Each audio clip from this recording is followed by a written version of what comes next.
आज विश्व आदिवासी दिवस मनाया जा रहा है।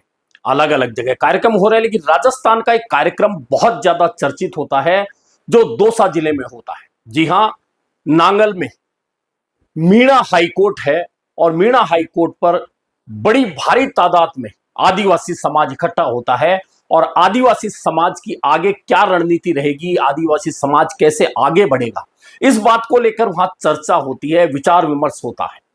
लेकिन इस आदिवासी दिवस के दिन कांग्रेस के नेता प्रहलाद गुंजल ने एक बयान देकर एक राजनीतिक हलचल पैदा करती है। अब आप कहेंगे कि ऐसा क्या बयान दे दिया कि राजनीतिक हलचल बहुत तेज हो सकती है।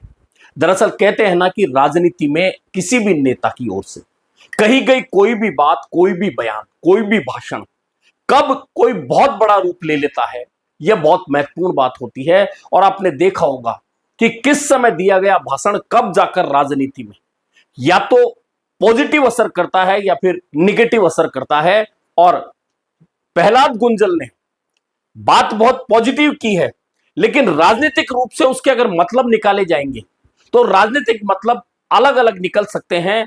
और अलग अलग अगर वो मतलब निकल सकते हैं तो उसका दूरगामी असर राजस्थान की, खासतौर पर पूर्वी और दक्षिण की राजनीति पर पड़ सकता है, क्योंकि गुर्जर और मीणा समुदाय यानी कि आदिवासी और गुर्जर समुदाय दोनों की राजनीति जो पूर्वी राजस्थान और दक्षिणी राजस्थान, जिसमें हाड़ौती प्रमुख रूप से शामिल है, में बहुत असरकारक है। ये दोनों समाज बहुत सारी जगह एक दूसरे के पूरक भी नजर आते हैं तो कई जगह एक दूसरे के खिलाफ खड़े भी नजर आते हैं। और जब राजनीति की बात होती है, हार जीत की बात होती है, जब दोनों समुदाय के नेता आमने सामने एक दूसरे के चुनाव लड़ रहे होते हैं, तब ये दोनों समाज अपने अपने समाजों के लिए खड़े होते हैं। और आजकल चूंकि राजनीति पूरी तरह से जातिगत हो चुकी है, ऐसे में दोनों समाज उस समय अपने अपने नेताओं के पक्ष में खड़े होते हैं। लेकिन जब इनके सामने, गुर्जर के सामने अगर मीणा नहीं हो और मीणा के सामने अगर गुर्जर नहीं हो, यह अगर परिदृश्य उभरता है तो ये दोनों एक दूसरे के पूरक बन जाते हैं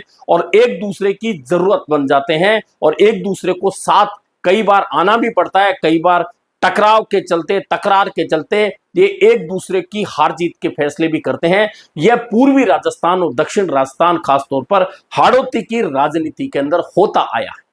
और ऐसे में प्रहलाद गुंजल का जो यह बयान है, यह बहुत महत्वपूर्ण भूमिका निभा सकता है आने वाले दिनों में। लेकिन यह बयान महत्वपूर्ण भूमिका तभी निभा सकता है जब ये दोनों समुदाय एक दूसरे के खिलाफ या सामने चुनाव नहीं लड़े। दरअसल आदिवासी दिवस पर ऐसी क्या बात प्रहलाद गुंजल ने कह दी, करेंगे बात, और इसका कितना बड़ा राजनीतिक असर आगे चलकर हो सकता है, इस पर भी करेंगे चर्चा। मैं हूं जर्नलिस्ट योगेश के शर्मा। अगर चैनल पसंद आए तो लाइक और सब्सक्राइब जरूर कीजिएगा। दरअसल पिछले कुछ दिनों से प्रहलाद गुंजल को लेकर कई तरह की चर्चाएं चल रही है, और चर्चाएं इसलिए चल रही है कि पिछले दिनों कोटा में छात्रों की गूंज कार्यक्रम हुआ। वह छात्रों की गूंज का कार्यक्रम कांग्रेस का कार्यक्रम था, तमाम नेता मौजूद थे। और उस कार्यक्रम में से उस समय प्रहलाद गुंजल मंच छोड़कर चले गए जब अशोक चांदना ने बोलना शुरू किया और उसके बहुत सारे मतलब निकाले जाने लगे। वह बात आई गई, अभी नहीं हुई है। लेकिन इससे पहले एक और बयान अब चर्चा का विषय प्रहलाद गुंजल का बन गया। और वह बयान क्या है? दरअसल प्रहलाद गुंजल ने विश्व आदिवासी दिवस पर आदिवासी समुदाय को बधाई दी है। निश्चित तौर पर नेता बधाई देते हैं, लेकिन इस बधाई के साथ में उन्होंने एक बात साथ में जो जोड़ी है वह ज्यादा अलग बात और राजनीतिक कारणों वाली बात है, और उसके बहुत सारे मतलब अब लोग खोज रहे हैं। दरअसल वह बात क्या कही? दरअसल आदिवासी दिवस की शुभकामनाएं देते हुए प्रहलाद गुंजल ने एक बात कही और राजस्थान सरकार से एक आग्रह कर दिया और ये कहा कि हर साल 15 अगस्त को सरकार बहुत सारे विचाराधीन कैदियों की रिहाई करती है, बहुत सारे सजायाफ्ता कैदियों की रिहाई की बात करती है। ऐसे में विश्व आदिवासी दिवस पर मैं राज्य सरकार से, अगर राज्य सरकार आदिवासियों के भले की बारे में बात कर रही है तो मैं राज्य सरकार से आग्रह करता हूं कि 2 आदिवासी नेता इस समय जेल में बंद हैं। ऐसे में उन दोनों आदिवासी नेता जो कि राजनीतिक कारणों से जेल में बंद हैं, उनकी रिहाई की बात सोचे और 15 अगस्त को रिहाई के रास्ते खोजे, तो यह विश्व आदिवासियों को, विश्व आदिवासी दिवस पर आदिवासी समुदाय को राज्य सरकार की ओर से एक तोहफा होगा, यह बात बोली। अब यह बात कितनी महत्वपूर्ण हो सकती है, यह इसलिए हो सकती है कि दो आदिवासी नेता, पहले कंवरलाल मीणा जो 12 अंता से भाजपा के विधायक थे और 2 साल से ज्यादा की सजा की वजह से उन्हें न सिर्फ पद छोड़ना पड़ा, वहां उपचुनाव हुआ जहां प्रमोद जैन भाया चुनाव जीते, और दूसरे नेता है नरेश मीणा जिनकी हाल ही हाईकोर्ट से मिली जमानत को SC/ST कोर्ट टोंक ने खारिज कर दिया और उन्हें फिर से सरेंडर करने के बाद जेल भेज दिया गया। ये दोनों नेता जेल में बंद हैं और इनकी रिहाई की अपील राज्य सरकार से प्रहलाद गुंजल ने कर दी। अब आप कहेंगे यह भी सामान्य बात हो सकती है, लेकिन यह बात बिल्कुल सामान्य नहीं हो सकती। और क्यों नहीं हो सकती? क्योंकि नरेश मीणा और कंवरलाल मीणा की रिहाई की अपील करना एक साधारण बात आप समझ सकते हैं, लेकिन इसके राजनीतिक मायने कितने गहरे और बड़े हैं। मैंने पहले ही कहा था कि ये दोनों समुदाय पूर्वी राजस्थान और हाड़ौती में एक दूसरे के पूरक हैं और बहुत सारी जगह जब चुनाव होता है तब ये एक दूसरे की ढाल बन जाते हैं या फिर कई बार एक दूसरे के खिलाफ भी खड़े हो जाते हैं। आपने कोटा बूंदी लोकसभा का चुनाव देखा होगा, जब प्रहलाद गुंजल और ओम बिड़ला के बीच में मुकाबला था 2024 के लोकसभा चुनाव का। उस समय प्रहलाद गुंजल और नरेश मीणा कंधे से कंधा मिलाकर चुनाव लड़ रहे थे।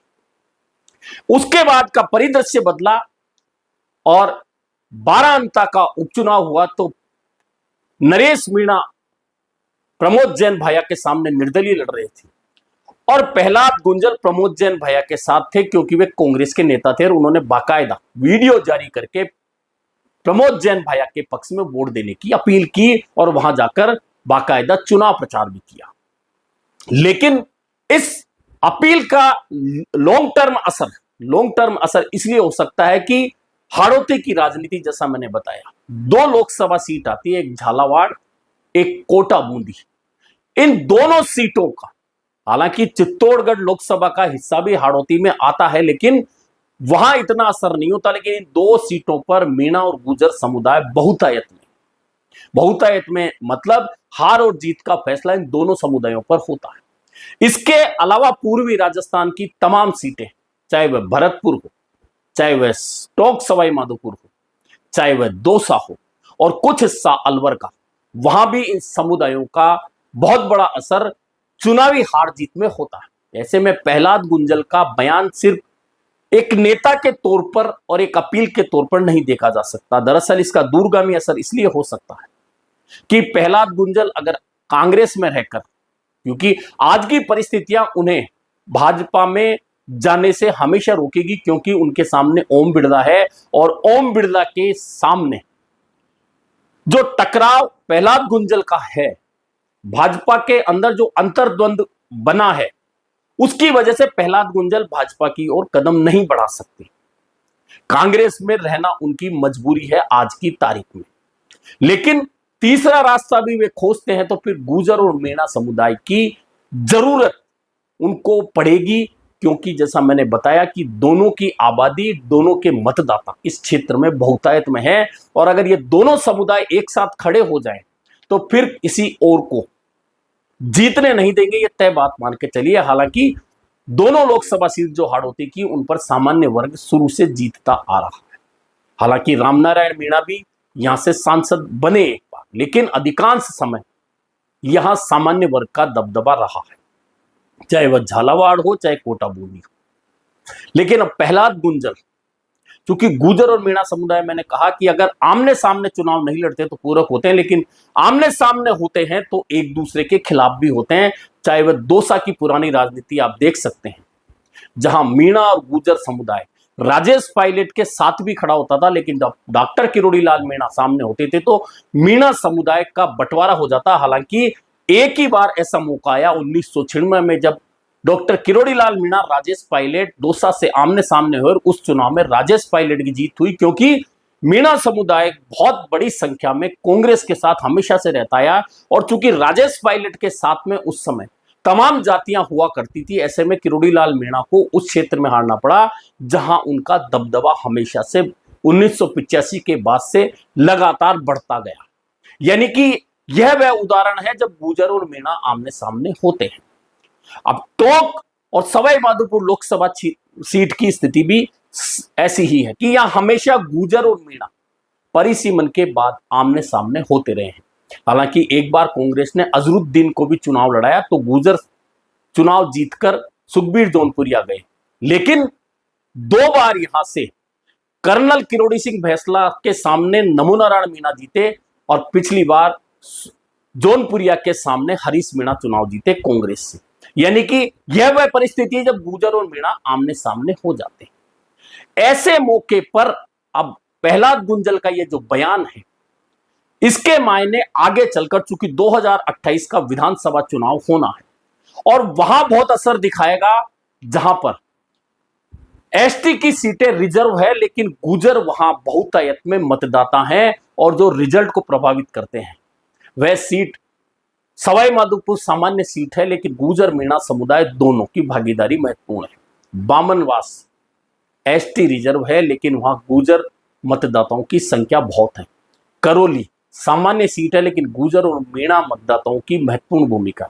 सपोटरा एसटी की सीट है लेकिन गुर्जर समुदाय की महत्वपूर्ण भूमिका है। टोडा भीम एसटी के लिए रिजर्व है लेकिन गुर्जर समुदाय की भूमिका है।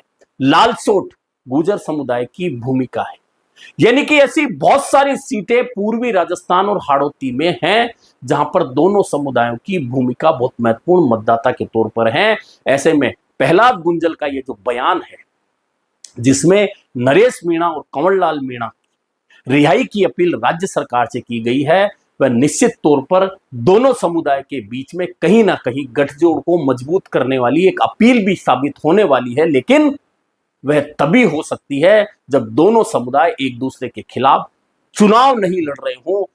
चुनाव नहीं लड़ रहे हैं तो ये दोनों समुदाय मिलाकर, जैसे मैंने कहा कि विधानसभा की 30 से ज्यादा सीटें जो पूर्वी राजस्थान और हाड़ौती में हैं, उनका नक्शा बदल सकते हैं। वहीं 5 लोकसभा सीटों पर अगर ये दोनों समुदाय एक साथ हो जाएं तो ये चाहे उस पार्टी और उस उम्मीदवार को सीधे लोकसभा में पहुंचा सकते हैं, और ये चाहे कि ये व्यक्ति लोकसभा में नहीं पहुंचना चाहिए तो उसे घर भी बिठा सकते हैं। ऐसे में कुल मिलाकर प्रहलाद गुंजल की ये जो अपील है, ये निश्चित मान के चलिए आने वाले दिनों में राजनीतिक रूप से बहुत बड़ी अपील इन दोनों समुदायों के लिए साबित होने वाली है। अभी के लिए इतना ही, फिर मिलेंगे नए मुद्दे पर चर्चा के साथ।